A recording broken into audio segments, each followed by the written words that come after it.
addition, the chair is authorized to declare a recess of the committee at any time. This hearing is entitled Addressing Milwaukee Housing Inequality to Improve Financial Security and Expand Wealth Building. I now recognize myself very briefly for a few opening remarks, and I want to start by thanking our witnesses here today. This is the final event in what has been an enormously valuable couple of days in this region, with my friend and ranking member, Mr. Stile, organizing a great day yesterday, and today, Congresswoman Moore organizing a just terrific tour of Milwaukee. And so we really look forward to hearing what you have to say. The whole point of us doing this is to get out of Washington, to hear from the people who are actually challenged by economic disparity, and to hear from those who are doing great work in addressing that. That is, of course, the mission of the committee. And as I was saying earlier today, we learn more in a couple of hours outside of Washington than we do in a couple of days inside Washington. So I'm really grateful for all of your participation. Since this is the last formal event we're going to do, I want to offer a big thanks to the committee staff, majority and minority. These things are tough to organize, and you guys have done a great job. I want to thank Ms. Moore's staff, who was fully engaged in all of this and really showed us a terrific time, and Mr. Stiles' staff as well. These things are hard to organize, and we've all had just a terrific time. And then very briefly, housing is deeply personal to me. Before I came to Congress, I was at Enterprise Community Partners working on the revitalization of challenged neighborhoods, primarily in the New York area. And while addressing economic disparity is about a lot of things, education, nutrition, health, I think housing is that foundation upon which people have the opportunity to begin to climb the economic ladder. And so I'm very excited about today's hearing. We are here to listen, not to speak, so I'm going to bring my remarks to a close there. And with the consent of the ranking member, the chair would like to recognize the gentlewoman from Wisconsin, Ms. Moore, who represents Milwaukee, for 5 minutes for her opening statement. Thank you so much for yielding, Mr. Chairman, and thank you, Mr. Ranking Member, for your indulgence.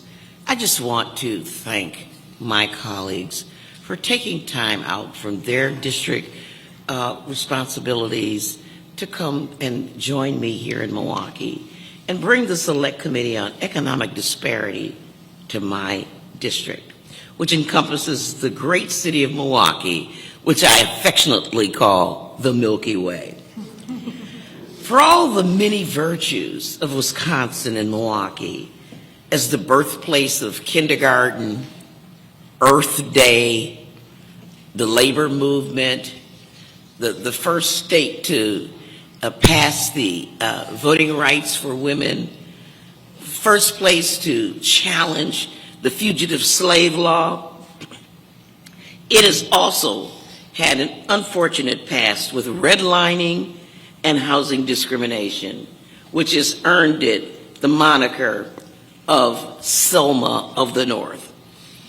That legacy remains, as Milwaukee was the subject of a wrenching book about poverty in housing by Howard University author Matthew Desmond called Evicted. What he said in that book, because Milwaukee is also a place that has the highest incarceration rate among African American men. They say that in Milwaukee, the men get locked up and the women get locked out. That is why I'm so excited about this hearing. It's a chance to think about solutions. Certainly, not all aspects of this experience are unique. The affordable housing crisis is widespread across our nation. So why Milwaukee? That said, many facets of the housing situation are indeed unique. Having been influenced by continued endemic racial segregation and the slow but near total decline of manufacturing in a city that was once referred to as the machine shop of the world. In Milwaukee, since its peak in 1963, manufacturing employment has declined by over 77%, hemorrhaging an astounding 77,000 manufacturing jobs between 1970 and 2000. In 1979, nearly 1 in 4 workers in the Milwaukee metropolitan area belonged to a union, but this is no longer the case. Now, union membership accounts for just about 6% of our workforce. True, Milwaukee's economy has changed dramatically over the decades. The city has successfully reinvented itself. For example, with its position as a global water hub, but undoubtedly manufacturing is still an important sector of our economy. But the transition has been hard on too many workers, and especially painful for the Black community that had thrived during the industrial age when there were less barriers to high-paying union manufacturing jobs. And now, our public policies have failed to adequately address the needs of our affected communities and people. John Gerda, who is very familiar to our library here, who is a Milwaukee historian, wrote a chapter on the Great Migration. And what he talked about is that the middle class that was formed with these great manufacturing jobs was unable to transform that into generational wealth because the loss of these jobs occurred within that same generation. Plummeting median household incomes and rising poverty rates are linked to the loss of industrial capacity and introduction of new economic activity. These trends have exacerbated the challenges renters and homeowners confront. Low incomes, not high rental prices, are the primary driver of the city's affordability gap. More than half of the households that rent are rent burdened, meaning that they spend more than 30% of their income on rent. That's over 10% higher than the statewide rate and significantly higher than the national rate. And it's only getting worse. The share of renter households that are rent burdened has been increasing over the past 2 decades. Keep in mind, in many instances, people are paying well above that 30%. Not 32, 33%. It's common for rent to eat up as much as 70% of their paycheck. There just aren't enough homes for households earning the minimum wage, or even $15 an hour. There's absolutely nowhere in the state of Wisconsin, and I would argue nowhere in the country, where if you're earning $7.25 an hour, which is the minimum wage, can you rent a place to live. Across Wisconsin, it's estimated that 400,000 families make less than $15 an hour, but only 170,000 homes are available to them. The gaping shortage represents a policy failure. And of course, to speak up to the purview of this committee, it's a drag on our economy that deepens unjust disparities. Soon and very soon, Mr. Chairman, consider for a moment the experience of so many renters struggling to make rent and often living in housing that's suffering from poor conditions. Conditions so bad, for example, that tenants' lives are frequently threatened by electrical fires, lead paint. And on top of that, renters often contend with predatory landlords who abuse the eviction system. And yes, black renters are hit hardest. On the other hand, many landlords who are not corporate owners are unable to upgrade properties and provide a decent dwelling that will continue to be affordable to their tenants. And these landlords are unable to sort of carry these renters who are unable to pay their rent. The challenges faced by our renters and landlords translate into barriers for first-time home buyers. This is an area that is especially important that we fix if we're going to successfully tackle economic disparities, given the fact that home ownership has been a key way to build generational wealth. Milwaukee has a 29% point gap in black to white home ownership. Black home ownership is just 27%. And Milwaukee is losing an estimated 1,000 homeowners in neighborhoods of color every year. Like for renters, the difficulties for first-time home buyers are myriad. Insufficient supply is a key problem, one exacerbated by the fact that so much of our housing stock is aging and in need of repairs. More than 2 out of every 3 occupied housing units, 67.6% of Milwaukee, were built prior to 1960. Our affordable housing crisis in Milwaukee and across the nation is acute, and failure to address it means denying millions of Americans a key foundational building block to economic prosperity and mobility. Y'all, this is personal to me and to my constituents, which is why I fought to have this hearing in our city. And I want to thank the chairman, the ranking member, for their leadership, and for them, again, for joining me. And I look forward to our expert witnesses, our panel, about why we find ourselves in this situation. What works, what doesn't work, as we look to unlock affordable housing and home ownership for and being left behind in parts of our community. And Mr. Chairman, thank you for your indulgence, and I yield back. Gentlelady yields back. The ranking member is now recognized for what will henceforth be known as the Milwaukee 5 minutes. Witnesses may not get that same Milwaukee 5 minutes. The gavel is usually heavier in D.C. I thank the chairman. I thank my colleague, Congresswoman Moore, for joining us at this hearing today. We've had 2 productive days. We were in Kenosha yesterday talking about connecting workers to jobs, our workforce development, the gap that we have between workers looking for work and the jobs that are available. We spent today, earlier, on a bus tour through Congresswoman Moore's district, seeing actually a lot of the similar challenges that we see in cities across the state of Wisconsin. We see often older housing stock and the challenge that places on families with repairs.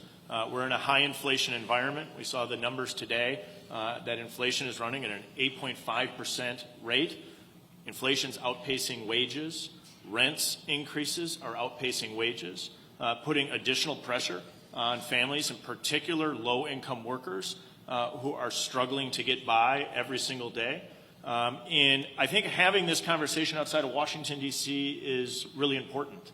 Far too often Congress doesn't work, and I think one of the reasons Congress doesn't work is that Congress doesn't listen to the American people. And so we on this committee, although sometimes we will viscerally disagree on policy, I think we've shown that we can disagree without being disagreeable. And my grandma celebrated her 98th birthday yesterday, as I told my colleagues, and she would always say you have 2 ears and 1 mouth, use them in that proportion. And I think today's hearing is another example of Congress working to do that on this committee. As I said, we were in Kenosha yesterday, in Milwaukee today, and I think there's a lot of parallels in some of these challenges. As we were on the bus tour on the 30th Street corridor, we saw where legacy manufacturing facilities have left the urban center of Milwaukee. Yesterday, we were in Kenosha, where a Chrysler plant in the downtown urban center of Kenosha left that area of the city. And it places an additional burden on those that live in those neighborhoods about how do they get to work, and how do we get work to people who are living in some of these neighborhoods where large employers have left. I think that's one of the challenges that we face across the country right now, is we see a gap between people looking for work and the jobs that are available. Yesterday we addressed it from a workforce perspective. I think today we can address it in particular from a housing perspective. We saw firsthand the stains that racist policies have placed on our community and the impact that has. But I think we also have an opportunity today to be forward-looking. What are the policies that we can put in place today to move ourselves forward so that everyone has a chance to be successful and live out the American dream? We heard today on some of the investments being made in some of the more challenged neighborhoods in Milwaukee, the impact that opportunity zones have, where we can get partnerships between the federal government leveraging our tax incentives with the private sector. I think that's important for us to hear from firsthand. I think there's a discussion that we can have about the role that school choice can play to make sure that everyone has an opportunity to choose a school that's best for their child to be successful, regardless of the zip code that they live in. I think that's an absolutely essential policy for us to focus in and discuss on.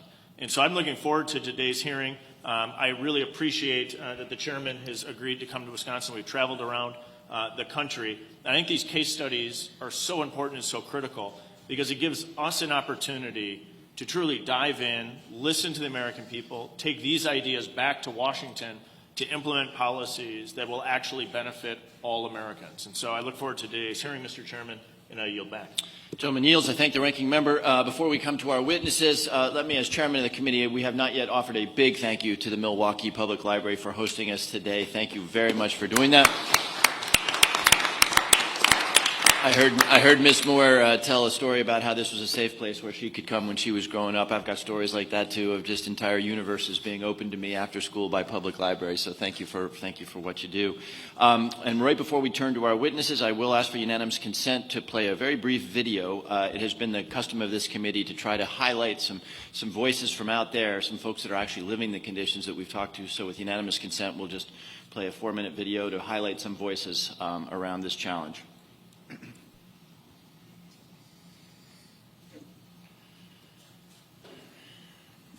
The homeownership process is really overwhelming, and being the first homeowner in my family, I really didn't know where to start. I worked really hard in 2019 to pay off my debt and save money in order to be credit worthy to buy a home. And Axe Housing, which is a local nonprofit in Milwaukee, assisted me in this process. My cell phone rang, and it was Tony, who was my home buying counselor at Axe Housing. And Tony said, "You're mortgage ready." And I just started crying because I just felt, as a Black person, as a queer person, I was like, this is it. Having that security of knowing, like, I have a place to stay, I have a place to sleep tonight, can really alleviate a lot of burdens for a lot of people. And I think specifically in Milwaukee, there's just been a complete crisis since redlining and civil rights, where Black and brown folks especially have not had the same access to housing opportunities. Like, I'm paying less for my mortgage than I was paying for rent. And that makes me happy. And I'm like paying myself, right? Like, I'm investing in myself in this process with like powerhouses like Congresswoman Moore. Our city is like on the verge of change. I think it's critical that the congressional delegation is coming to Milwaukee. I think to actually see these things in person, to come to a city and look at a home that's like distressed, like run down, and then to come maybe even to my house and you see all the work that has been put in, all the love that has been put into this project. There's nothing like it. There's no words that I can say that can showcase that. Why I'm here is because I haven't given up on myself, and I do dream big. As an individual, you have to understand that dreams are possible. You just have to find the right resources and the right support systems around you to achieve them. When you look at the academic achievement gap and the work that needs to be done in urban communities, and amongst Black and brown children, I think when you find the right school for your child, where your child can be their true authentic selves and just thrive academically, it's a huge win for a family or for a parent. Currently, just in the Racine and also the Milwaukee region, there's not many choices.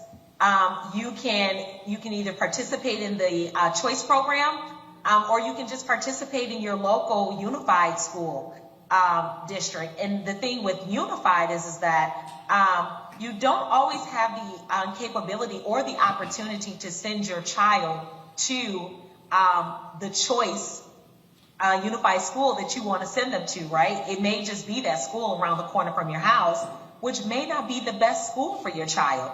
Just the family, coming into our school saying, hey, I don't know what else to do. I've been at every school, it's not working, and then we step out on faith with the family and we give the child another chance. And that child just begins to come in and just thrives from our culture, from our academics, and they continue to grow and grow and grow. Okay, thank you again. Now we welcome the testimony of our distinguished witnesses. First, we will hear from Dr. Ann Bonds, who's an assistant professor at the University of Wisconsin at Milwaukee. Next, we have Mr. John Johnson, research fellow in the Lubar Center for Public Policy Research and Civic Education at the Marquette University School of Law. Next, we have Ms. Sakuri Fears, senior program officer at LISC Milwaukee. And then we will hear from Ms. Trina Bond, Executive Director of Housing Resources, Inc. And lastly, we have Mr. Sean Leering, President and CEO at Lummen Schools. Witnesses are reminded that their oral testimony will be limited to 5 minutes, and that's not the Milwaukee 5 minutes. You should be able to see a timer in front of you that will indicate how much time you have left. I would ask that you be mindful of the timer when the timer reaches 0 to quickly wrap up your testimony so that we can be respectful of both the other witnesses and the committee members' time. Without objection, your written statement will be made part of the record. Dr. Bonds, you're now recognized for 5 minutes for an oral summary of your testimony. Good afternoon, Chairman Himes, Ranking Member Stile, and Congresswoman Moore. Thank you for the opportunity to provide testimony today. My name is Ann Bonds. I'm an Associate Professor of Geography and Urban Studies at the University of Wisconsin-Milwaukee. And my comments today draw from my collaborative research on the role of racially restrictive housing covenants in shaping patterns of urban development and racial segregation in Milwaukee. We convene today in a city consistently ranked as the most racially segregated in the country and a metropolitan area with the lowest rate of Black suburbanization in the nation. The Great Recession devastated Milwaukee's predominantly Black neighborhoods, ushering in wave after wave of foreclosure. Some 54 years after Milwaukee's historic open housing marches, renewed attention to residential segregation highlights how little has changed since the 1960s. These dynamics are not incidental, but rather reflect the enduring legacy of racism and racial exclusion in housing. In the early 20th century, racial covenants prohibiting non-white people from buying or occupying property were used throughout U.S. cities for segregationist purposes. By 1928, half of all homes owned by white people in the United States were covenanted. Though racial covenants often included language identifying a range of racial, ethnic, and religious groups, they especially targeted Black Americans as they moved to cities in the Northeast, Midwest, and West during the Great Migration. Racial covenants informed and reinforced exclusionary zoning, redlining, and federal subsidies for housing and suburban development predicated on the exclusion of people of color. The first racial covenant introduced in Milwaukee County was in 1919, racially restricting the Washington Highlands subdivision in Wauwatosa. Racial covenants were filed throughout the county in the 1920s and 1930s alongside the development of new subdivisions, including in Milwaukee and in neighboring suburbs like Shorewood, Cudahy, Whitefish Bay, West Allis, and West Milwaukee. They appeared in the 1940s and even in the 1950s in new developments in Greenfield, Greendale, Glendale, and Fox Point. By the 1940s, local NAACP attorney George Brawley found that approximately 90% of the subdivisions that had been platted in Milwaukee after 1910 contained some kind of restrictive covenant. Though racial covenants have been illegal for 50 years and unenforceable for over 70, they remain embedded in property deeds and their consequences live on. They are reflected in Milwaukee's highly segregated landscape and their metropolitan region's racial structure. Black Milwaukeeans and other people of color were confined to highly segregated neighborhoods, made so by design, and they were denied access to the wealth associated with suburban home ownership. Today, Milwaukee has the second lowest rate of Black homeownership among the nation's largest metropolitan areas. 27% of Black households own their own homes, compared to 56% of white households and 38% of Hispanic households. With this testimony, I emphasize 2 points. One, racial covenants and other discriminatory housing policies and practices continue to inform racial wealth gaps and racial segregation in U.S. cities. And two, U.S. homeownership as an institution and a critical component of economic stability and wealth accumulation has always been racialized. Congress should therefore specifically target and invest resources in non-white communities that were denied equal access to housing, lending, and the kinds of subsidies and federal supports that built the white middle class. Congress should also strengthen rental protections to support the housing insecure, while also expanding fair lending and housing practices to broaden access to home ownership. We need nothing more than a national reckoning about racial exclusion in housing, emphasizing that access to housing is central for thriving communities and for our collective well-being. Finally, it is critical for researchers to have access to local property records to study how racial covenants continue to impact residential property valuation and racial gaps in housing. Thank you very much. Thank you, Dr. Bonds. Mr. Johnson, you're now recognized for 5 minutes.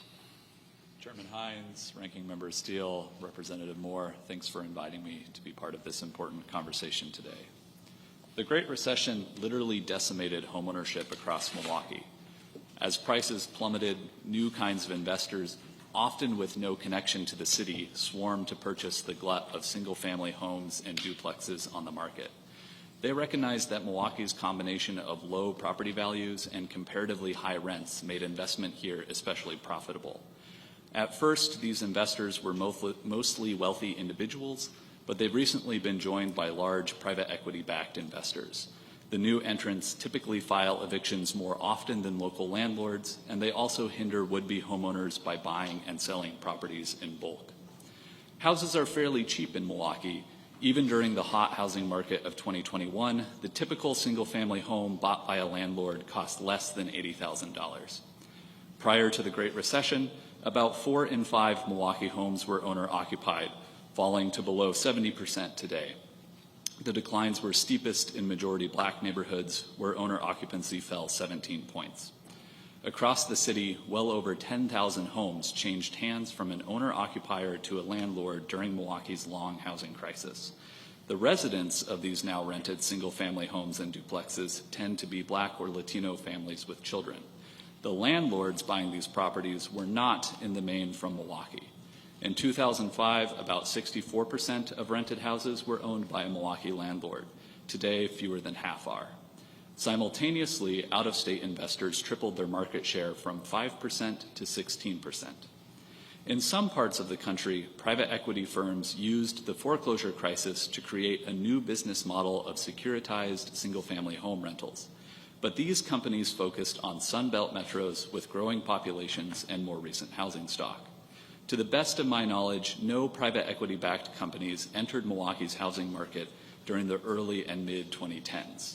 Instead, smaller investors, often individuals from states like California, Texas, and Florida, flooded in.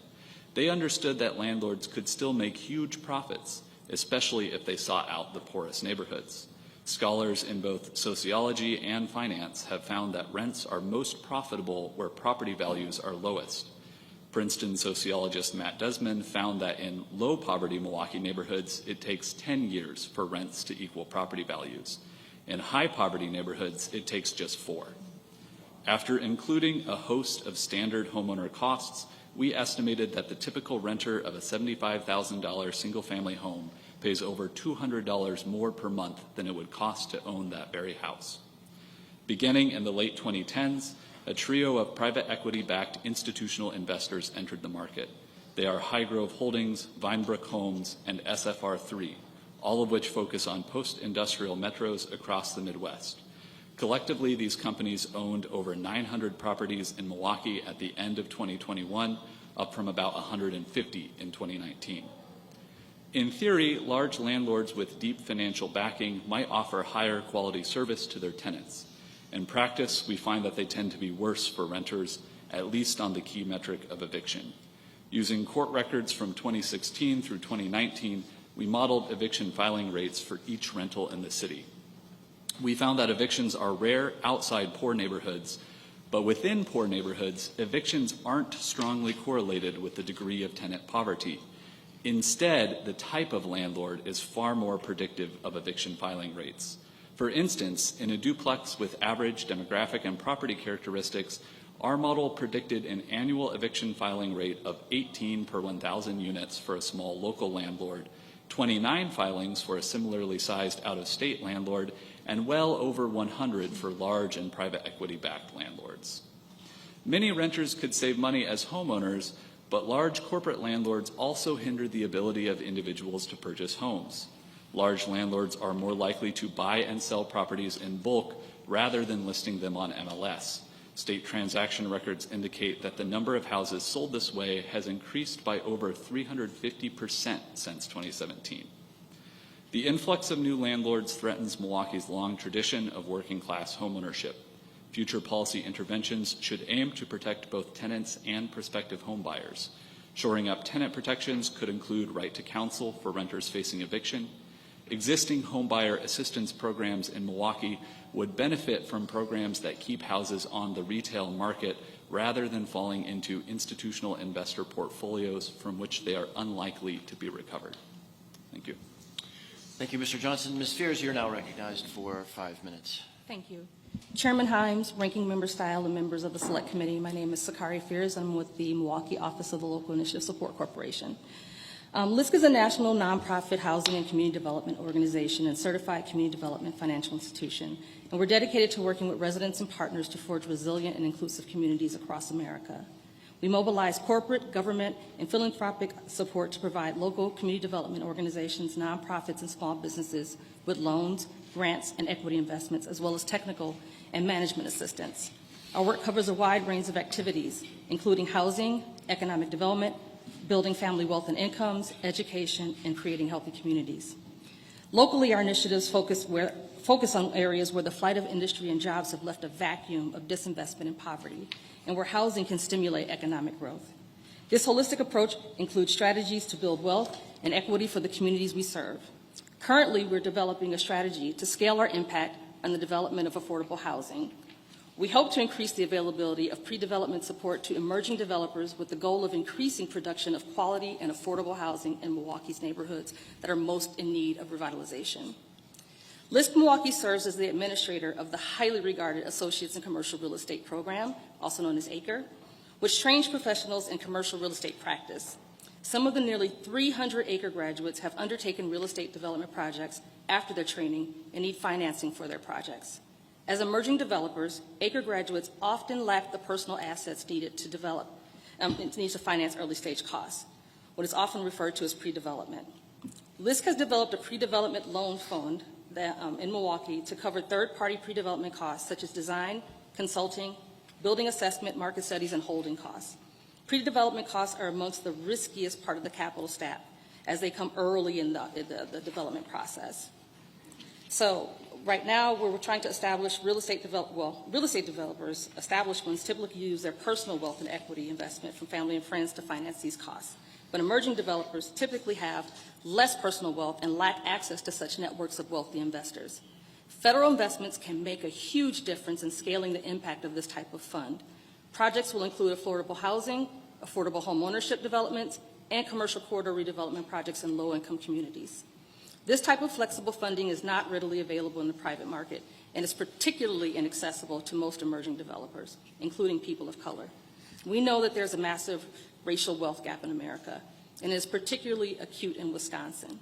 This is indeed why federal funding is needed for this type of fund, because the market does not provide the pre-development capital needed for emerging developers. In 2021, we made a $25,000 pre-development loan to 2 ACRE developers who partnered on a project that was seeking competitive tax credits. The private market would not invest at this stage in the project, but we believed in the project. This project recently received tax credits, which they will sell to raise equity and repay the pre-development loan. This development represents an $8 million investment and will produce 30 housing units, 17 rehabilitated and 13 new construction, of which 25 will be affordable and 5 will be market rate. This pre-development venture loan fund is an extension of the highly regarded ACRE program, and it has broad support from our educational partners, industry, and community. Our educational partners are Marquette University, Milwaukee School of Engineering, and UW-Milwaukee, particularly the School of Architecture and Urban Planning. And our industry partners include real estate developer Barry Mandel, who has donated over $200,000 to the ACRE program over time, and has specifically called for the creation of this type of additional funding tool as this venture capital fund to seed projects by emerging developers who have completed the ACRE program. LISC has leveraged numerous federal programs and funding streams to deploy direct capital and other supports to low-income, low-wealth, and underserved communities. Our ultimate goal is to ensure that everyone, regardless of zip code, is able to join the economic mainstream. Given our role, we have a unique perspective on barriers, obstacles, and opportunities to equitably connect communities to resources and promote policy solutions that are both responsive to local needs and can voice demands that advance racial and economic justice. Current housing needs are daunting, especially in Milwaukee, but they do provide an opportunity to push forward housing programs that are proven to meet those needs. LISC will continue to advocate for robust federal funding for housing resources and work with our local partners to ensure housing can be built. Without an adequate housing resource, our nation will not be able to dismantle the systemic barriers to racial equity. I appreciate the opportunity to provide this testimony to the Select Committee on Economic and Disparity and Fairness, and I look forward to the work to come. Thank you, Ms. Fears. Ms. Bond, you're now recognized for 5 minutes. Good afternoon, and thank you for inviting me to participate in today's hearing. My name is Trina Bond. I'm the Executive Director of Housing Resources, Inc., or HRI, as we call it. HRI is a nonprofit organization, a HUD-approved NeighborWorks affiliate founded in 1991. Our mission is to prepare people for sustainable home ownership and foster financial empowerment by providing comprehensive education, credit repair for first-time buyers, and assisting homeowners in maintaining and retaining their homes through successful foreclosure mitigation strategies and other supportive services. Since our founding, we have been committed to helping home buyers purchase their homes in Milwaukee. Purchasing a home can be a daunting and confusing process, as we heard in the video today. When you consider that the majority of buyers we help are minority and low moderate income, this can add additional barriers that can make homeownership seem unreachable. Our services provide buyers with the knowledge and resources to empower them to make educated decisions, and we also advocate on their behalf. Our organization conducts 64 homebuyer education classes annually. These workshops provide a comprehensive step-by-step guide of the purchase process using HRI staff and a variety of real estate professionals as instructors. They provide buyers with the information and motivation needed to start the home buying journey. This overview allows prospective buyers to determine if home ownership is right for them. For those who determine they want to pursue home ownership, we offer one-on-one counseling, which includes credit help, budgeting assistance, financial analysis, and most importantly, an action plan that provides buyers with specific actions that can be taken to address and eliminate their identified barriers. We then work with buyers over what it can sometimes be 6 months, 1 year, or even more until they are ready to begin the purchase process.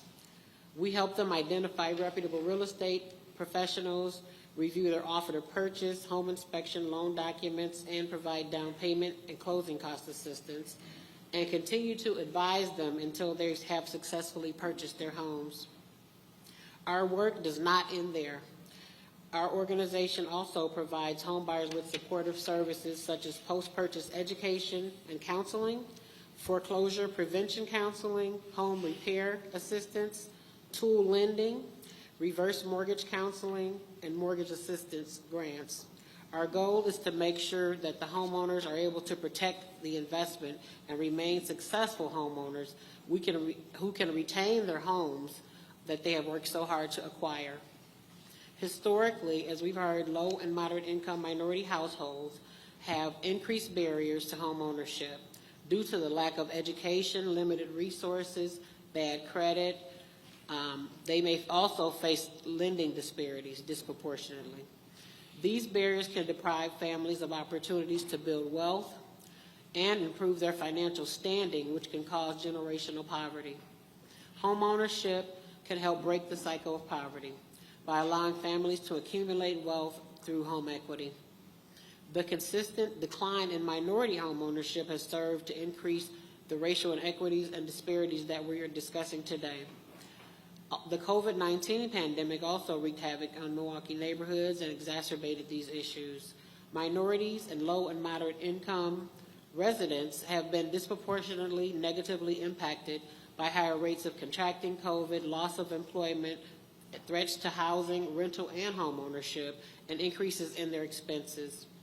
During these uncertain times, people were looking to survive, as well as seeking a sense of stability, safety, and calm. It also reminded people about the benefits of owning versus renting, which led to an increase in the number of residents seeking our services. Some had the luxury of working from home, and others did not, and many were caring for loved ones. Both were seeking more space and the stability of home ownership. Well-sustained sources of funding are needed so that HRI and organizations like ours, as well as other nonprofits that are doing great work in Milwaukee, can increase their capacity, offer affordable housing opportunities, and supply down payment closing cost assistance, as well as home repairs for homeowners to reduce the disparities in Milwaukee. Thank you, Thank Ms. you. Bond. Lastly, Mr. Leering, you're now recognized for 5 minutes. Thank you, Chairman Hines, Ranking Member Stile, and Representative Moore. I'm humbled to be here. Maybe you have heard that education is the great equalizer, that education is the single best way to realize the hopes and dreams for all children. As schools, we are creating future opportunities for children when we provide high-quality education and build on real-life connections. That ultimately reduces barriers like health and housing.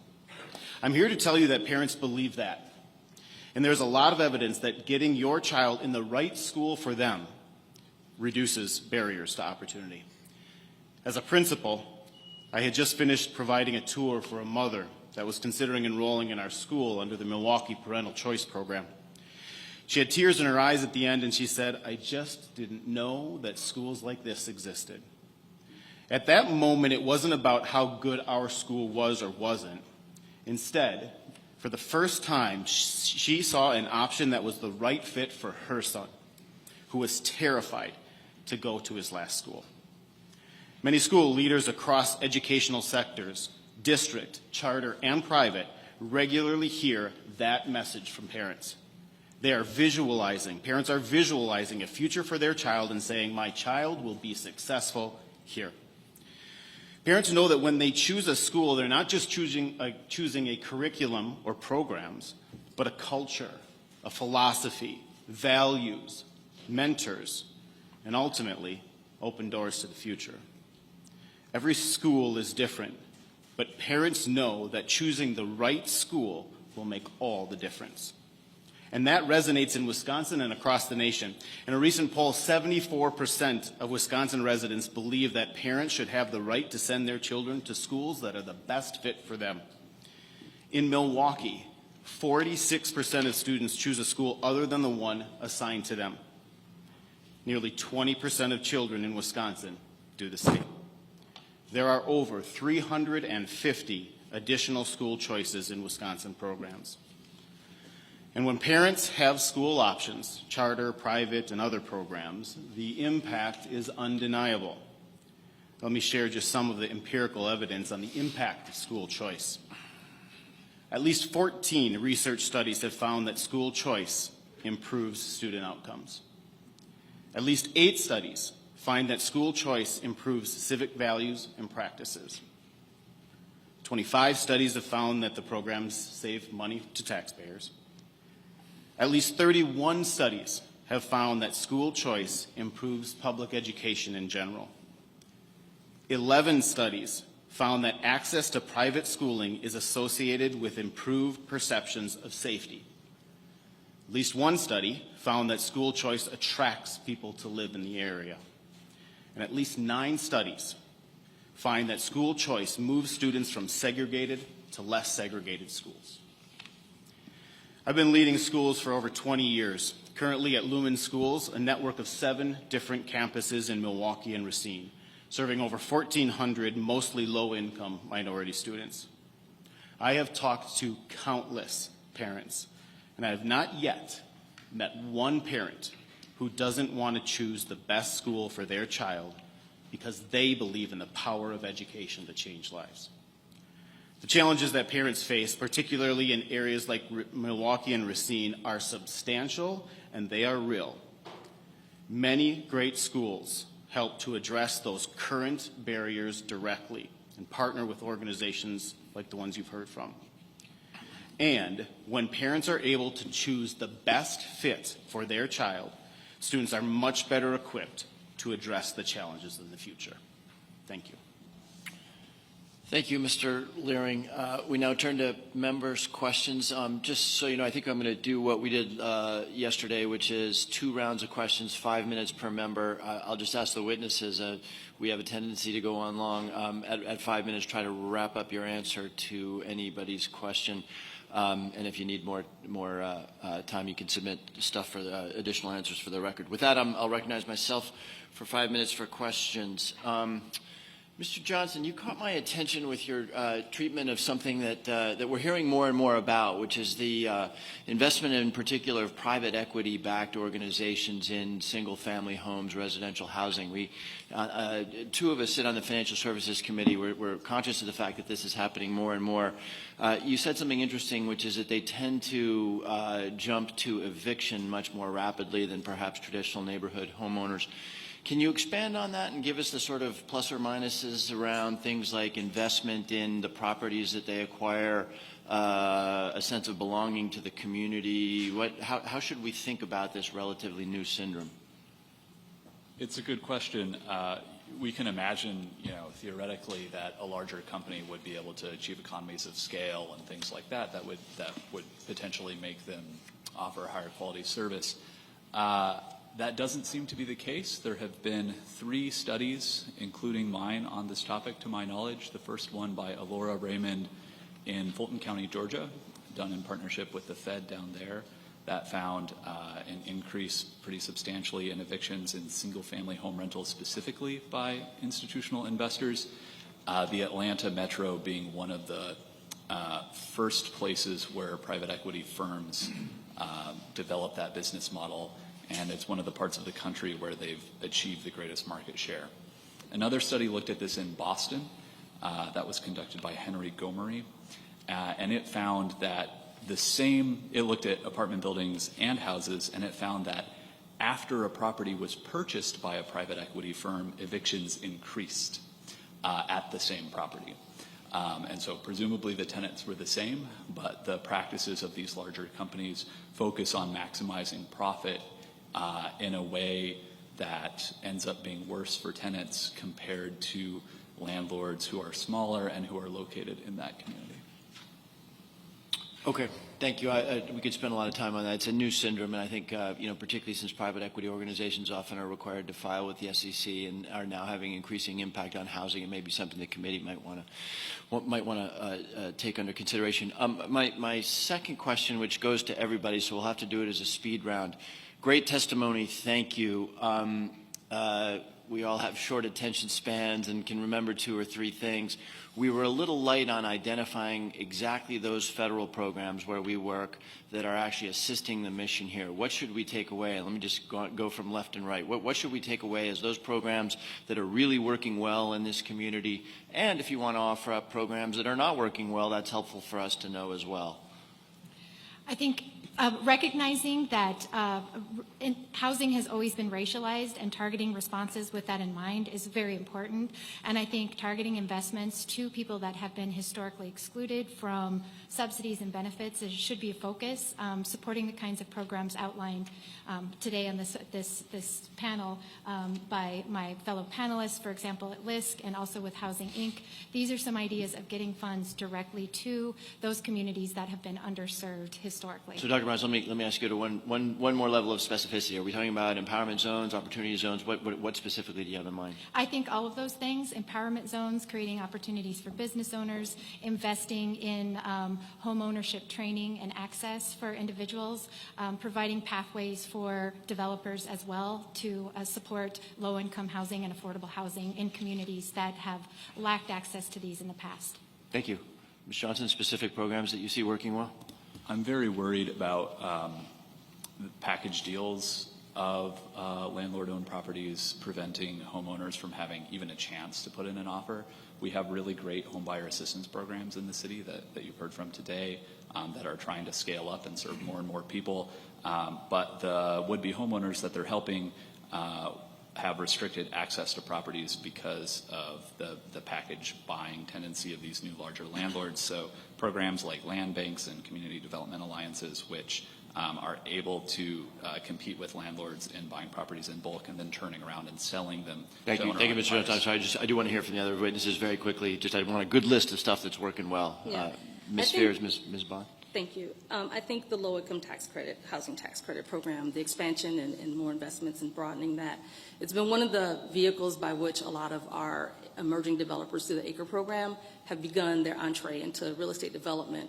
And with the expansion of that, I think, one of the key takeaways in terms of the need for housing and affordable housing in Milwaukee through the CDA's housing plan has been to make sure that there's well-resourced folks from within the neighborhoods that have a stake in these neighborhoods that can actually utilize these federal programs to impact affordable housing. I think we have a number of examples of where that's been successful here locally.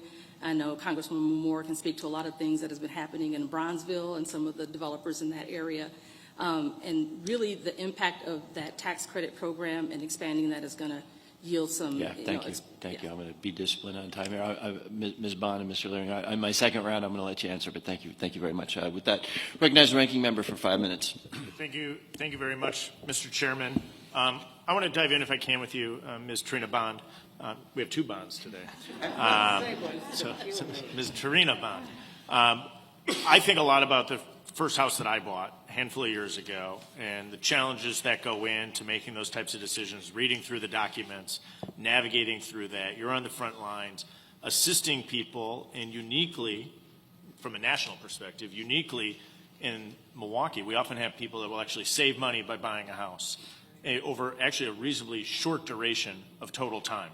And I think one of the challenges that we see is the educational jump from understanding what the process is and how to navigate the process. You're on the front lines of that. Two questions. And first part is, what is the biggest challenge that folks who come to you for assistance need in navigating through that process? I'll let you start there. Thank you. The biggest challenge that folks that are seeking our services is the lack of education. And we see that once we, talk to people, work with them, do the education, and kind of walk them through the process, we're empowering them to make better decisions for themselves. But if I had to put a finger on what part of that educational process, they need to go to a bank to get a pre-approved on a loan, they need to meet a realtor, they need, specifically, I'm just trying to get my finger on what is the biggest piece of the puzzle of all the services that you provide? Understanding the process of purchasing a home would be the biggest piece, and all of the above, everything that you said, all of that's important. So understanding that process, and I think it's a complicated process for a lot of people, in particular first-time home buyers who are entering into that. I think it is incredibly difficult of a process, and the more people that we get into homes, the better off we are, and we stabilize a lot of these neighborhoods. I appreciate the work you do. One of the areas that I've seen, and specifically with regards to the education process of people who are becoming homeowners, is the delinquency on paying those mortgages. We see a significant improvement simply by taking a class to prepare an individual to buy a home. How do you track the data that as you're preparing people to become homeowners, how do you track that data? How do we track the data as we're preparing people? Do you follow through as to whether or not they've been successful, meaning if they go into default on their loan, if they have a challenge, do you track them after they leave your program? Well, we try our best to track them. Many of the folks that buy through our organization, we offer them post-purchase education classes to work with them and teach them the responsibilities of home ownership, as well as foreclosure prevention and the other programs that I mentioned. So we try to keep in touch with home buyers. Unfortunately, many are, once they're in their home, unless they have an issue, then they don't reach back out to us. So. I think it's just an interesting area. We see it in particular on programs that allow individuals to get a lower interest rate who engage in programs. Sometimes there's data, there is data that shows that individuals who enter into educational programs, the type that you're describing, are much more likely to make mortgage payments on time, keeping them in their homes after the purchase. And I think what the work that's being done, in particular on the nonprofit sector, and preparing people for home ownership is a big piece of the puzzle as we look at getting more people from becoming renters and paying rent to be getting homeowners to paying a mortgage. And so appreciate the work you do, Mr. Chairman. I'll save my next questions for a second round. I yield back. Gentleman yields back. I now recognize the gentlewoman from Wisconsin, Ms. Moore, for 5 minutes. Thank you so much, Mr. Chairman. I've really appreciated the comments of all of our witnesses. Let me start with Dr. Bonds. I want to share with you on our tour today, we had Mr. Reggie Jackson talk a little bit about the racial discrimination and the racial covenants, which you have talked about here today. I was wondering if you could share with us how the federal government and how the other institutions around buying it, because that's sort of abstract to just say somebody wrote a racial covenant. Can you just give us just sort of a walkthrough of how, quite frankly, collusion with the federal government, created the segregated neighborhoods that we have here in Milwaukee? Certainly. We can talk a little bit about initially practices of municipal racial zoning, and this is where cities themselves would designate specific areas for example, black people to live within the city. In 1917, that was found unconstitutional in the case of Buchanan versus Worley. After that, after municipal zoning was outlawed, then we saw that there's a turn towards what was often called private zoning or restrictive covenants. Now, at the national scale, we had the burgeoning real estate industry working to create language to include this covenant language promoting. Just specifically, the big lenders then were FHA. Yes. How come the federal government didn't observe the unconstitutionality of making these loans? There was a striking contrast here where there's an understanding that the presence of people of color in neighborhoods would lead to declines in property values. And so preserving the racial homogeneity of neighborhoods was seen as the law of the land. This was enshrined in FHA policy and lending practices. So this idea was essentially about preserving property values. And that ran directly against the ideas, of course, of equal opportunity for all. Thank you so much. You mentioned in your testimony that we ought to direct investment in the affected communities that suffered from redlining. And of course, the reason we're here in Milwaukee is because unlike any other place in the United States, this is the epicenter of where it happened. Happened everywhere, but it really happened here. What do you say to people who say that that's kind of reverse discrimination to target resources to help black people in particular? Once again, as we've heard throughout the testimony today, homeownership is the central way that average Americans build wealth. And people of color have been systematically denied the opportunities that were afforded to the white working and middle class. And so this is simply a way to give people the opportunity that they were denied in past generations. Thank you. I think I want to ask Ms. Fears a question. I think it's Ms. Fears. Regarding what products do you have for this older housing? We heard a lot about private corporations, investors putting leaflets in doors and buying up properties every single day.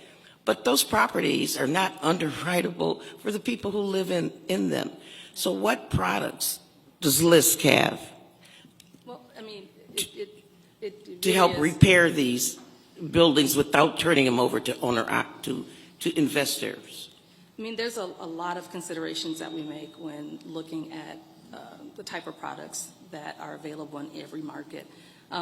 LISC really has been at the forefront of multifamily and commercial development, and I think one of the things that the ACRE program has done really well here in Milwaukee is to help kind of inform a different practice in terms of the product availability for this market. So it's something that's... Got you. You said multifamily. I just want to acknowledge the president of the acting executive director of WEDA, Wisconsin Housing Economic Development Authority, Kim Plotke.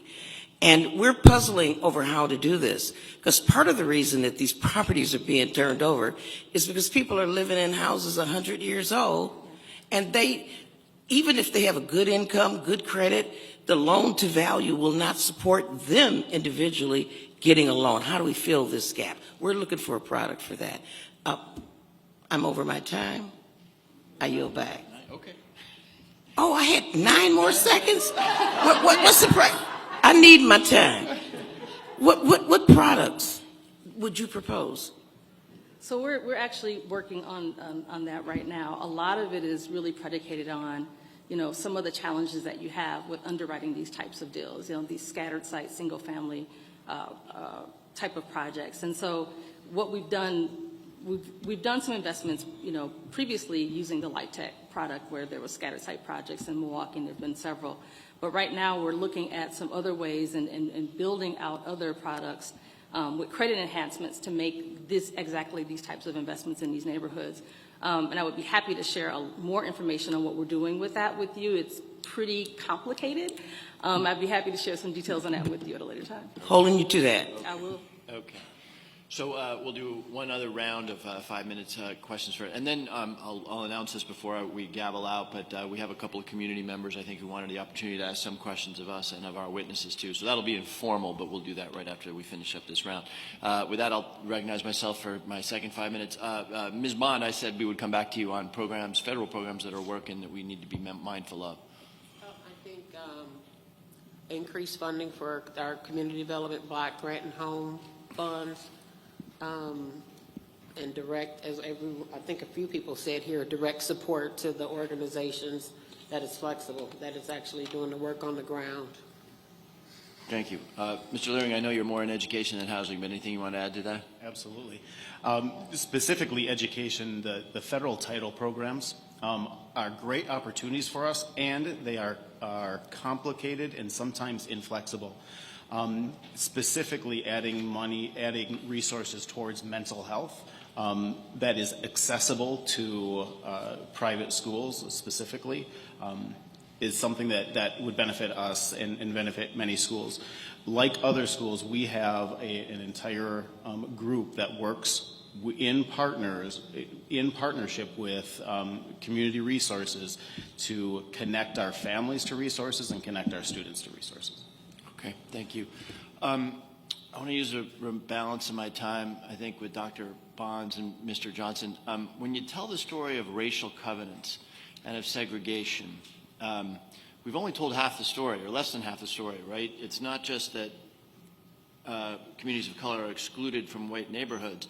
It's also about where public investment is made, access to good schools, access to public safety, what communities are sort of first up when a highway comes through. So let me ask you to just take a minute to tell the second half of that story, because an awful lot of people who don't know housing may just say, okay, you've got segregation, but what's the economic effect of that? Absolutely. These kinds of policies and practices channeled investment to areas outside of the city, so to suburban areas in particular. And so you see, a loss of jobs, net jobs, loss of populations, so-called white flight, so middle-class white populations that could leave the city did. And then you have a concentration of disadvantage, an overall disinvestment in urban communities. And so over time, of course, this really shapes to the overall composition of neighborhoods, the kinds of amenities that are available in neighborhoods, the the quality of those amenities, schools, access to green spaces, parks, safety, and there are countless studies documenting the long-term effects of the concentration of that disadvantage. Thank you. Mr. Johnson, anything to add to that? The only thing I'd add is when a neighborhood is in one of these, as my colleague at the law school calls them, Kaylee Murray, dispossessory regimes, they tend to experience the same thing later on. A recent example of that is that houses which were owner-occupied before the Great Recession then experienced foreclosures. Now the landlords who own them, when you control for everything else, tend to evict at higher rates than other landlords with similar properties. So these things echo through time. Pardon me. My last question. I've talked to the ranking member about this, and every time I see a closed-up factory, which there's plenty of those in my district too, I ask, where did they go? Pratt & Whitney, we saw it today. Not Pratt & Whitney, Briggs & Stratton. So my understanding is that an awful lot of the economic activity has moved west. The lake is not quite as important anymore as access to the interstate. The jobs have moved out there. That poses obviously a transportation challenge, but how are we doing here? Because I think that other communities are dealing with similar things. How are we doing here to make sure that we're growing communities around those economic hubs that are good, fair communities to live in? Is Milwaukee being very intentional about creating housing in areas where one could conceivably walk to work? I think that's one of the biggest challenges right now, the dynamic of spatial mismatch, wherein job growth is really taking place outside of the city, and there is an overall cutbacks in transportation, making those jobs more difficult to access. So I think an on-the-ground policy that could immediately begin to address some of these issues would be to invest in public transit, make it more widely available, so that those who need jobs, access to living wage jobs, can actually reach those jobs. Thank you. Ms. Fears and Bond, you're working at this. Any comment on that, the movement of economic vibrancy to the west? I mean, I think, Dr. Bonds hit the nail on the head when she said that transportation is key in that.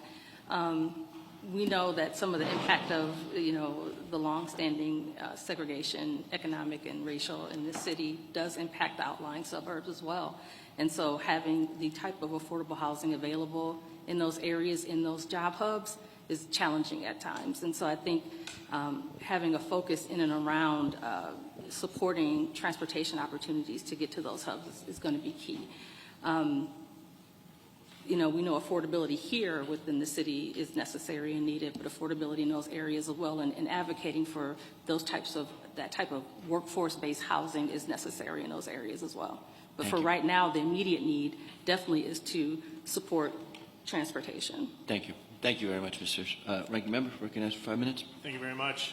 As we traveled around Milwaukee today and reflected, I think, by all three of us, one thing we saw was a great sense of pride in the communities we visited.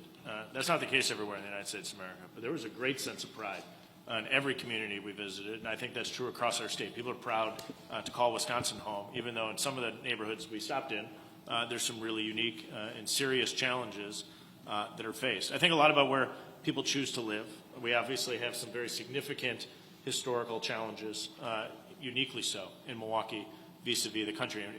You think of the hierarchy of people who are making decisions, and it would be a little different for everybody, but it's often proximity to a place of employment, proximity to your current family, the safety of your community, and the school and educational opportunities for your children.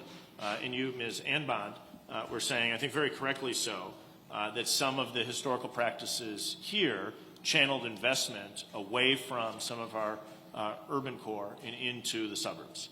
And so I look in particular at the work you're doing, Mr. Loring, to make sure that people have an opportunity, in particular for the education of their children, in their home community. And I think uniquely with school choice in Milwaukee, we've seen many of these schools located not in the suburban ring, although they're there as well, but also in the urban core of Milwaukee. Many of these locations where you could truly walk to school. We drove by one as we drove down North Avenue today, a Milwaukee choice school. As you think of the locations of your schools, are they predominantly located in the suburban ring or in the urban core of the cities? Definitely in the urban core. I think you can see that most clearly with what parents say when they come to our schools and schools like ours, which is the number one thing on their mind is safety. Not just safety from violence, although that is a piece of it, but safe to be to truly be educated, safe to share their opinions and actually learn. Specifically, one of our campuses is one of the most violent areas of Milwaukee, and our parents say, I feel most comfortable in your school. And it's not about, and I want to make clear, it's not about our particular school, it's about a parent's opportunity to choose where they feel and they are safe. And that's number one in the minds and hearts of parents. I appreciate that. We spoke to a number of people today who were born and raised in the communities we visited, still live there today, productive members of the community and of our state writ large. And they're looking for those opportunities as they're making decisions like we all do as to where we live in particular at a point in time where an individual's buying a home. What are the metrics we should be using to judge the success of school choice in Wisconsin? Yeah, I think there are plenty of metrics that are correlated to success later on in life, and that's graduation from high school, and that's the ability to have choices in schools. We talked about some of those before, just the opportunity to have choice. So the graduation rates specifically are poor in areas like Milwaukee. If you graduate from high school, you are much more likely to be successful and be able to live out the dreams and hopes that you have. So that's specifically one of the things that we should focus on. Thank you very much. Just as I wrap up, Mr. Chairman, I'd just like to say thank you for coming again to Wisconsin, to the city of Milwaukee, yesterday to Kenosha, as we really address some of the challenges that we uniquely face here. I think it was a productive meeting and visit, and appreciate you holding today's hearing in Wisconsin. I yield back. Thank you, gentlemen. Yield back. Ms. Moore for 5 minutes. Thank you so much, Mr. Chairman and Mr. Ranking Member. I want to go back to the topic of housing and talk about the gap in values of the property and the ability to rehab that.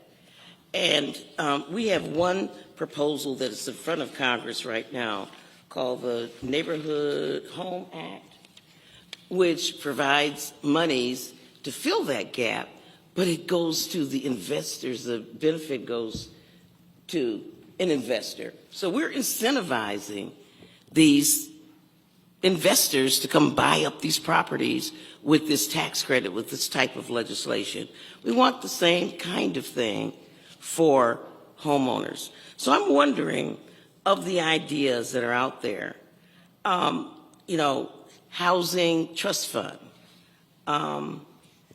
that could provide something. The capital magnet fund. Can you a $4 billion in a new middle class housing emergency fund to build houses for middle class buyers? Are there programs specifically that we can talk about to fill the gap so that a homeowner occupant doesn't see development occurring all around them or forced out of their home because they literally cannot repair the roof, the foundation, cannot get rid of the lead of their homes, and they can't rent it out, they can't stay there, but they can't afford to have it repaired. That's you, Liz. That's Dr. Bonds, both the Bonds, Ms. Fears. I mean, I think, and we've had some of our national policy folks have conversations with Congress on the support of the Neighborhood Homes Investment Act and other, the Home Investment Partnership Program, Capital Magnet Fund, and how those get utilized. But I think the biggest, component of what you were saying is, some of these things benefit investors, and how do we make sure that that benefit is equally and more appropriately realized by folks in those communities, by homeowners themselves, or for small emerging developers like we have here in Milwaukee through the ACRE program. And I think having some of the ability to have those resources be flexible on the local level and responsive on the local level, state and municipal, would be a helpful way to ensure that once those resources are delivered, they are delivered in a way that's going to help benefit the folks in the communities that they serve. We once had a model that worked real well here in Milwaukee when we had nonprofit organizations, community-based organizations buy the property, rehab it, and get deep subsidies for it, taking kind of the investor profit piece out of it. And then basically almost doing literally a turnkey almost for homeowners. Is that a model that is under consideration? Yes, it absolutely is. We're working with a number of, LISC overall is a CDFI, provides capital, but one of the things we also do really well, and we work with a number of folks that are represented in this room, is to help build the capacity of those organizations to undertake that type of actual programming. We've worked with VIA, who's been really successful in their turnkey program. On the south side, some of the work that they're doing to advance and support that work in other neighborhoods like Lindsay Heights with partnerships like Walnut Way is definitely something that we're supporting. We've actually we've invested about $50,000 of seed funding into the Milwaukee Land Trust.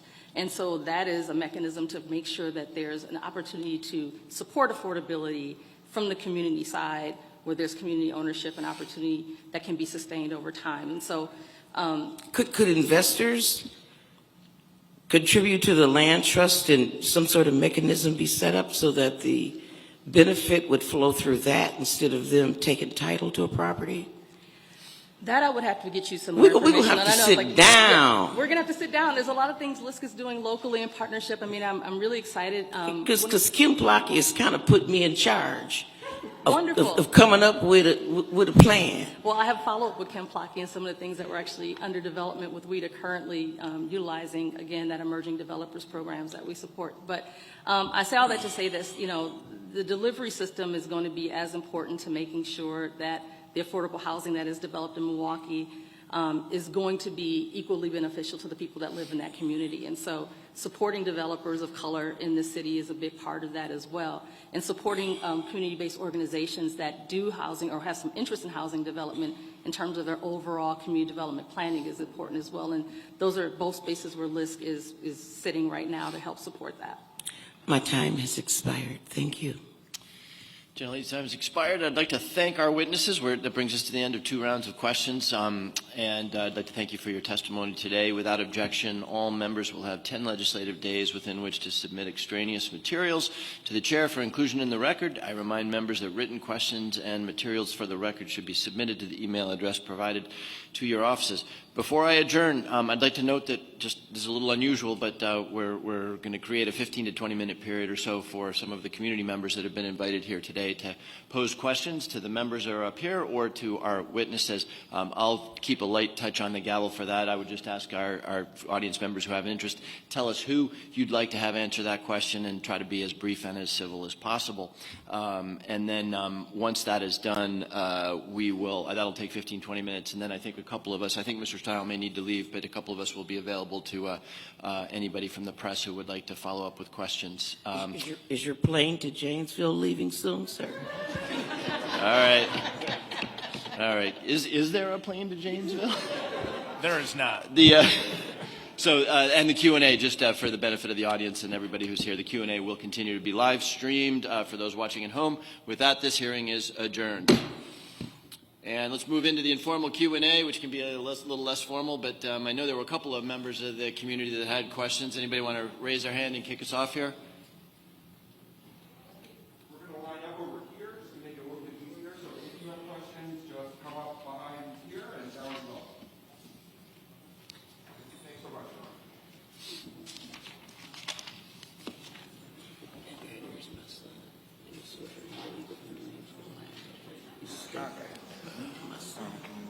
We'll just pass it along. Just pass it back to the person. Sure, will do. Thank you very much. Nice. Hello. Go ahead, ma'am. Sure, thank you. Hi, my name is Abby. I'm from Legal Action of Wisconsin. Legal Action is the state's largest high-quality law firm providing free legal services to low-income Wisconsinites. We provide services on a range of issues, including housing, especially foreclosure prevention and eviction defense. Resources for eviction defense have been life-changing for our clients. We too often see clients who are living in uninhabitable conditions with landlords who aren't held accountable for repairs, excuse me, even if complaints have been filed. So the question is for the panel, we're wondering whether, without taking away resources for eviction defense, if there's any consideration given to resources for community education around tenants' rights, some of which we try to engage in, but there's not a lot of resources out there for us to do that in a larger effort. Thank you. Thank you. Tenants' rights. Okay, that sounds like a Gwenmore question. Every time I see legal action show up at a public hearing, I get upset because I know there's somebody out there who's not getting service because of the dearth of resources that you all have to take care of so many poor people. And I just want to take this time to thank you for what you did. With regard to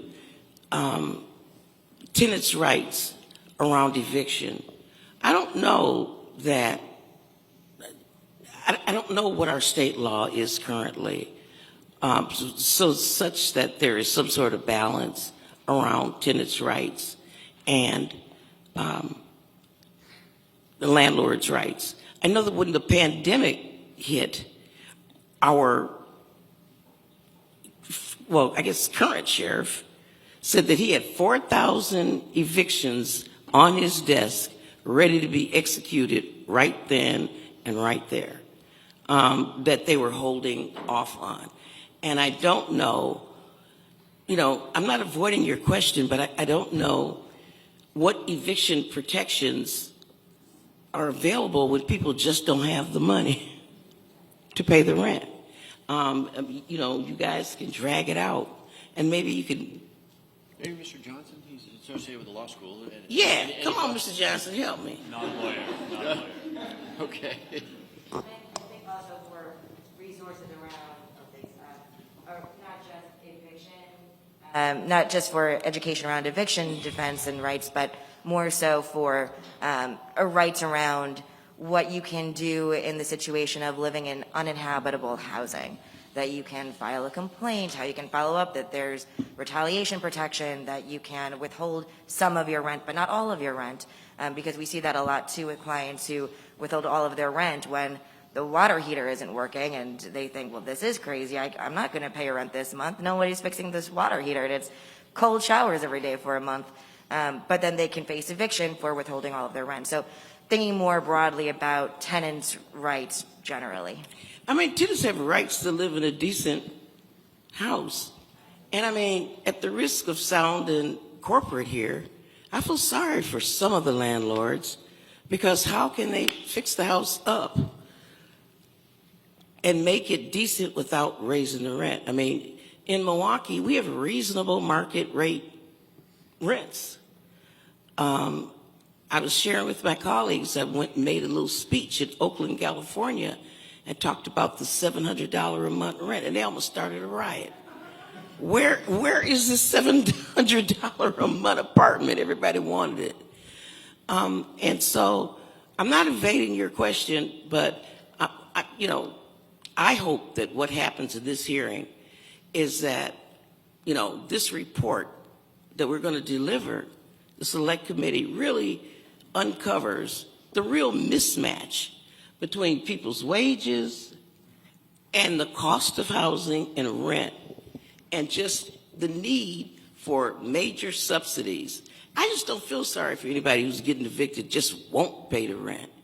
But we're not talking about that right now. I don't feel sorry for landlords who just buy a property and let it run into the ground because they want to milk it for every dime. But I do feel sorry for landlords who are stuck with a market that won't bear the cost of, how do you recover the cost of replacing that $1,200 water heater? You just don't.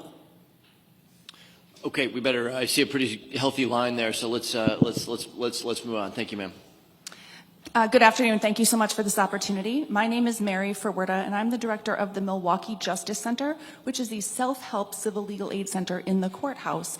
We serve people who don't qualify for free legal representation from Legal Action and similar organizations, but yet cannot afford to hire an attorney. My question is very similar to my colleagues from Legal Action, and I'm wondering if there's an opportunity for you to consider funding for eviction prevention programs, tenants' rights education and other things, but also like mediation opportunities where landlords and tenants can talk with each other prior to an eviction being filed, because as we have heard, evictions are such a negative affect on the ability to own a home. We have some really wonderful programs in Milwaukee, and I think that those could benefit from additional funding and from expansion. Funding from the State Justice Department? Federal government. Federal Justice Department.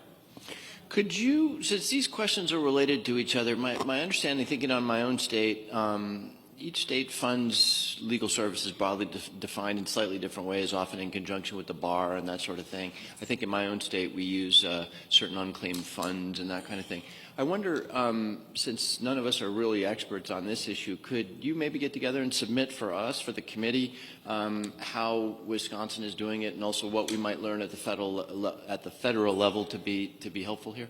I'd be happy to do that. Thank you. Yeah, that would be great. Thank you. Mm-hmm.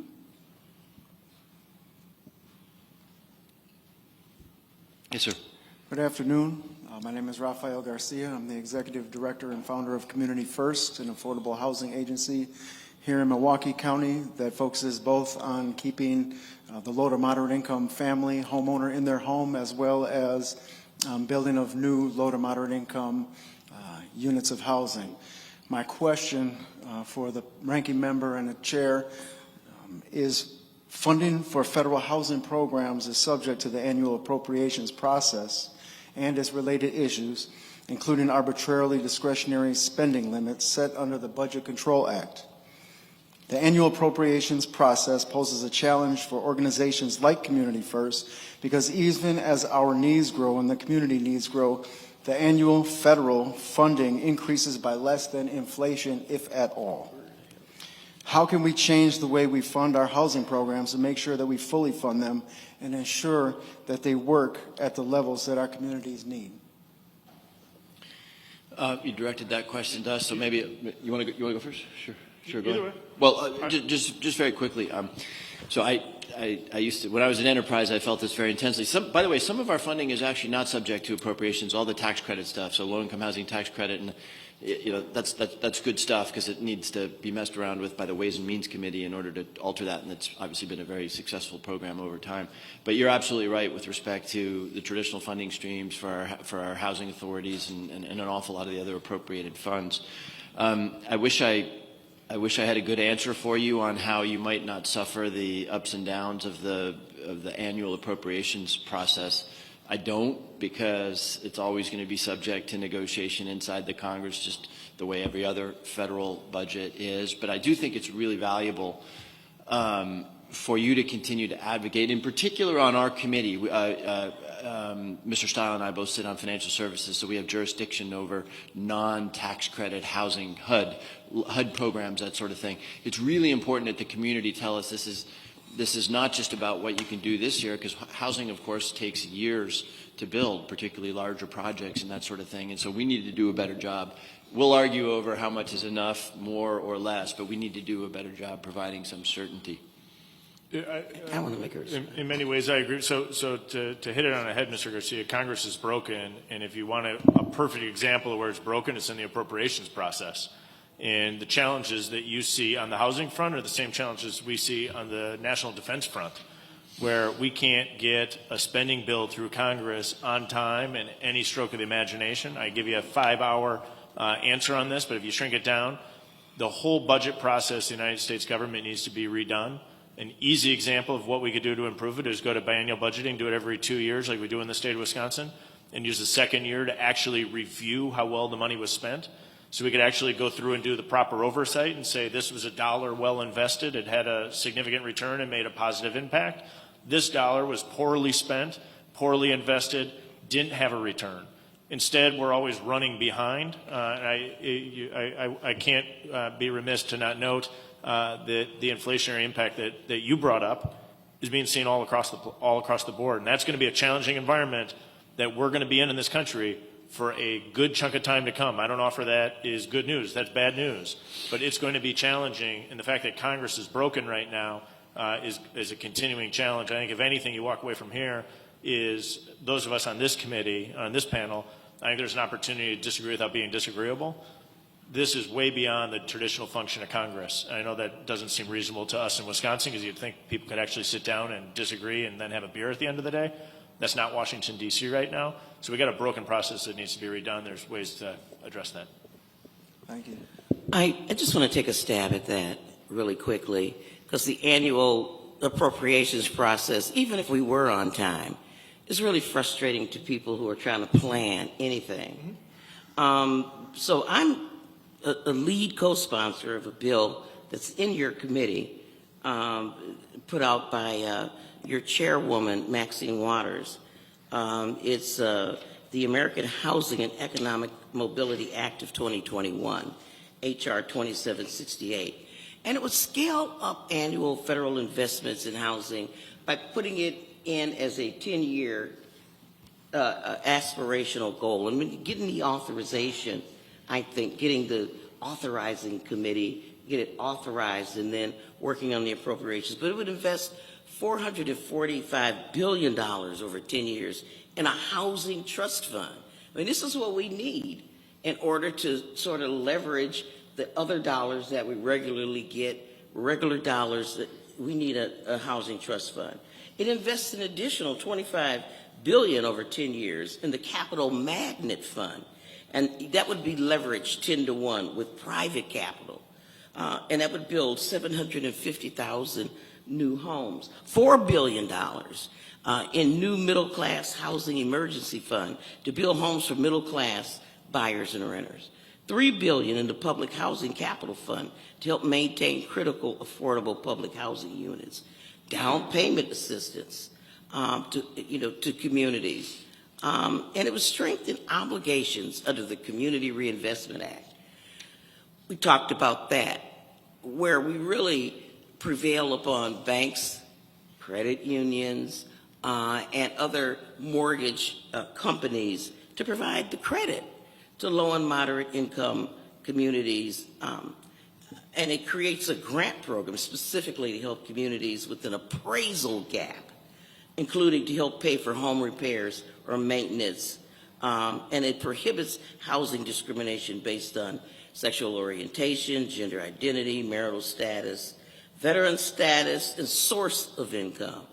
And it also makes it easier to use housing vouchers in neighborhoods. So there are things that are people really patient money. It's what's needed. And I can really relate to the questioner here, the frustration of an annual appropriations process. So we're trying to lock it in for more than 1 or 2 years. Yes, ma'am. Thank you for having us. My name is Paula Butler. I'm with Milwaukee Habitat for Humanity. You guys have been talked at a lot today, so I'll try to be short. We at Milwaukee Habitat see the need for affordable and workforce development housing every day. We're doing our best to alleviate that, and we know that there's a commitment by public officials for this home ownership. However, we also know that the private sector has a role to play. Currently, in southeastern Wisconsin, we're the only larger housing producer building homes under 200,000. We are the only larger housing building homes under 300,000. Recent research by the Community Development Alliance highlights that the gap in affordable homeownership units in Milwaukee is over 30,000 units for African Americans and Latinos. As home ownership is the most important source of wealth generation for working families, especially persons of color, what policies and incentives can be offered to the private market to invest in home ownership and repairs and meet the needs of working families? So this is for all y'all. Yeah, no, that's great. That's a great question. What immediately comes to mind, of course, to these two members of the Financial Services Committee, and by the way, Ms. Ms. Moore is on Ways and Means, very, very powerful committee with respect to But I taxes. was on and financial she was services on for fin- 14 years before. God bless you. You know, what immediately comes to mind is CRA, and it's interesting. It came up a whole bunch in these last 2 days, and I need to unpack it a little bit. That you've got lots of financial players out there extending mortgages that are not subject to CRA, credit unions, other entities. So I think. I do think that there is an appetite for CRA reform driven by that and driven by the fact that the banking industry is looking very, very different than it used to. Now, you know, it used to be purely geographic. Now it's online, right? So I think there's a real hunger in the Congress to modernize. There'll be a lot of fights around it, but to modernize, which I think is something that both parties could agree to. And then let me ask my colleagues to opine. But one of the things I'm taking away from this 2 days, Mr. Stile had us in Kenosha yesterday, and the role of S.C. Johnson. I mean, in some ways, they were the heroes of an awful lot of what was happening educationally. And then we heard last night at dinner a lot about the remarkable work that Northwestern Mutual is doing. And I'm really intrigued by, you know, particularly in the political realm. You know, Ms. Moore sort of said this, you know, particularly on the left, right, beat up on those corporations. But we got to really unpack what the private sector is doing. Celebrate those who are doing that kind of thing, and maybe incentivize or push those who are not. I ain't never beat up on corporations lately. Not today. There's a role for everybody. You know, my concern is balance. We were in Kenosha yesterday, and like I you know, Racine, Wisconsin, where S.C. Johnson is located, that's their worldwide corporate headquarters in Racine. So is Case, that makes tractors, Bell City, which closed up. I mean, people migrated to Racine and Milwaukee because we had corporate headquarters here, A.O. Smith. And so, you know, my concern was, the balance. We do a lot of tax policy, providing tremendous tax breaks, which we ought to do for companies like S.C. Johnson. But what is the break-even point between the profit that you earn and retain on your books, what you share with your shareholders, and what you share with your workers? It is absolutely unexcusable to be a corporation and I'm not saying that this is true of S.C. Johnson, but I remember, and I only say this because it was in the paper, I remember when Walmart, was urging people to put cans of food in the basket for their employees. I mean, ridiculous. Why should you be collecting food for your employees? An employer, I'm not saying that they ought to be able to do it, but they ought to really find the opportunity to pay decent wages, to provide health insurance, to provide sick days, days off. Otherwise, you don't have a good job. So if you're a good employer, you are like Northwestern Mutual trying to improve your community. You're like S.C. Johnson, try to improve your community. But improving the community means improving the income and the capacity of people in your community to live a decent life as well. That's my only, it's a match, and it's not just we're going to give tax breaks to corporations and not care about people making minimum wage, or we're going to raise the minimum wage and be unconcerned about whether or not that drives the company out of business. There's a balance, and I would love to see that. Thank you for the question, though. I'm going to be 30 seconds less, cognizant of the time I'm getting yelled at in the back that I'm going to be late to my 2 o'clock. But I think this plays into you, and also the first two questions that we got is the overlay of different government entities at play. Not always is the federal government the best solution to some of our biggest challenges. I spent a week with a Habitat for Humanity build when I was in school during a spring break. It's an amazing program. I know it firsthand. Not always is the solution the federal government. Sometimes it's state, sometimes it's local. And I think I just offer that as a broader comment that's one of the struggles we face in this system that we have. Okay, especially since we're losing our ranking member, I think we'll try to wind up with these three questions, and we'll try to be fairly brief in the answers. Good afternoon, Chairman Himes, ranking member Mr. Dahl, and Representative Moore. My question is about. Who are you? Oh, I'm State Representative Supreme Moore Makunde of the 17th Assembly District. Thank you, Representative Moore. My question is about displacement as a result of development. You have these communities who have been long time underserved, and then all of a sudden they become attractive for development, and then you have this influx and injection of millions of dollars in like a 6 to 8 block radius, i.e. Fiserv Forum downtown in the city of Milwaukee, and then fingers start to get pointed at people who are living in public housing, HUD-funded housing, where they say, we're paying market rate, what about those people over there? And then you start to see rents increase in HUD housing, and then it's like, well, leave your unit so we can redo the HVAC system and then get on a list to see if you can get back. How do we make sure that we are not displacing folks as a result of all this development happening and it becoming desirable areas where formerly the money was not there? And I'm wondering, especially when you have federal funds coming into places in certain types of housing. Thank you. Any of our panelists want to respond? Displacement.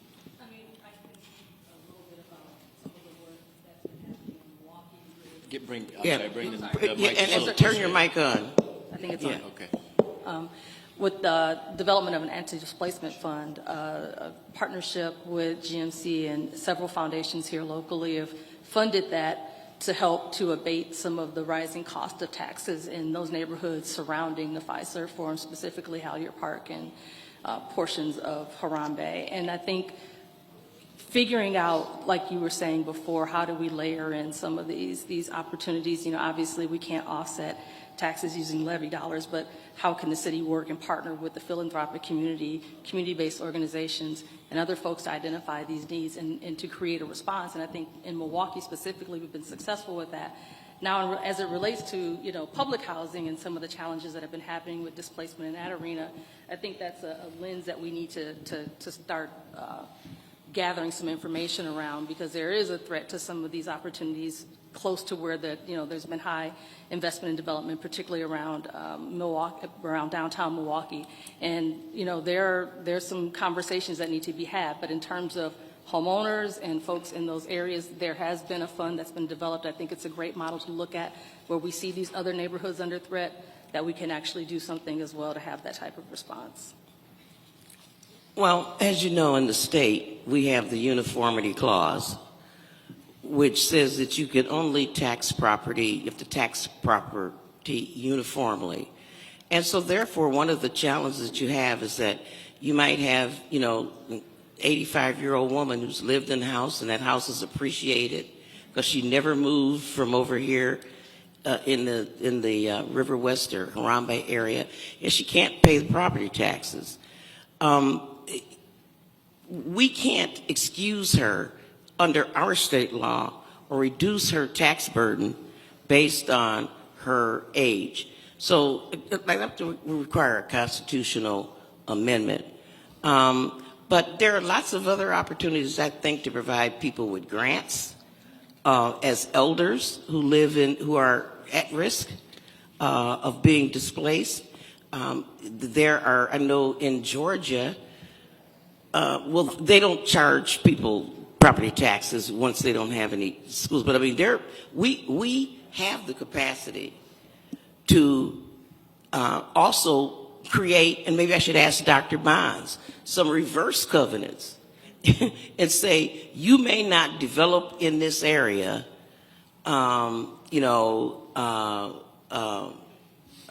unless you provide an opportunity, first, rights of refusal to the owners who are there. You can't just bring in investors. If we've targeted an area, all of the opportunity zone money or federal money must, in fact, go toward maintaining the character of the neighborhood. Ms. Bond, you have a thought? Dr. Bonds. Ms. Bond, Dr. Bonds. Right. Either way, yeah, I mean, I just fully support what you just said, that some kind of way of maintaining or ensuring that long-term residents aren't displaced by providing kind of first right of refusal to properties. I also think that, you know, rent stabilization and rent caps are important, especially in areas where there's significant investment and transition. We should maybe go to our last question here, because I know we're going to wrap up. Last but not least. Good afternoon, and thank you so much for the opportunity to be here today. My name is Marisha Harris, and I serve as the Executive Director of the Dominican Center. We are a nonprofit organization located in Milwaukee's Amani neighborhood in the 53206 zip code. And our mission is to work with residents and partners to build a better future. The Amani neighborhood was once a thriving place where residents were employed and owned their homes. And when Milwaukee's manufacturing and industrial fortune waned, that jobs left that area, and that started the decline of the neighborhood. Then you layer that with the housing crisis of 2008, and that neighborhood, our neighborhood further distressed. So fast forward to today, the median income in the Amani neighborhood is a little more than $19,000 annually. What that means is that 55% of the residents who live there are in poverty. So as part of our revitalization efforts, we're working diligently to improve the housing stock in Amani. And in our experience, it has been extremely difficult to access federal dollars that are available to address critical home repairs. The paperwork is extremely daunting, and there are a lot of rules and regulations that disqualify residents. And again, we're speaking about residents who need this assistance the most. So just a couple of examples to illustrate the issue. We had a property there in our neighborhood that was initially disqualified for assistance because the assessed property value is low. So we're talking about a neighborhood with a lot of blight, and this property could not access federal funding because the assessed value was too low. We have a number of homes that also don't qualify because they received assistance from the government decades ago. So they don't qualify because they can't get a second service. And residents are living in the homes, and we're talking about safety issues. We're talking about critical repairs. So my question is there more that the federal government can do to help residents who can't afford these major repairs to bring their homes up to code and to make sure that their homes are safe and livable? And is it possible to make existing programs easier to access so that those funds are being directly invested in the neighborhoods that need it the most? Well, that's what I've been talking about the entire time I've been up here. You know, that part of the solution is building new housing, new multifamily housing. But the reality is that we have some housing that really needs repair. And they are, to the extent that they're homeowner occupied, we got to figure out a way to underwrite them without forcing them to sell them to investors, which of course drives up the costs and displaces them. So this is a product, you know, and I hope that my colleagues are listening. I know that my colleague from the first district says that the federal government is not always the answer, but the states and local government depend on federal dollars. They have budgets that they must balance each year, and their major source of income, like when we replace these lead pipes, that money comes from Clean Drinking Water Fund, you know, Safe Drinking Water Fund. It comes from federal sources. There's no federal government backing out of solving what is not just a Milwaukee problem, but a national problem. No community, like Mr. Winston told us on the tour today, in order for us to get rid of the lead laterals, not the lead pipes that go into the house, but the ones on the street, it would take 70 years at the current funding level to do that.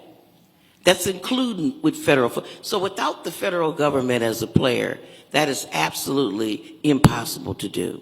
So you're right on point. There needs to be a federal solution for this. I agree with my colleague from Janesville that not all communities are alike. The cost of fixing up a brownstone in Brooklyn is going to be way different than repairing one here in Milwaukee. And so we need to figure it out and keep our eye on the prize, and that is keeping stable neighborhoods. Thank you for your question. Thank you. Any closing thoughts? No, Okay. covered it well. All right. Well, thank you. Thank you. I guess we've reached the end of our Q&A. I really thank you. Thank you to the patience of our witnesses, and I really appreciate the participation. And we're already adjourned, but thank you, everybody, for being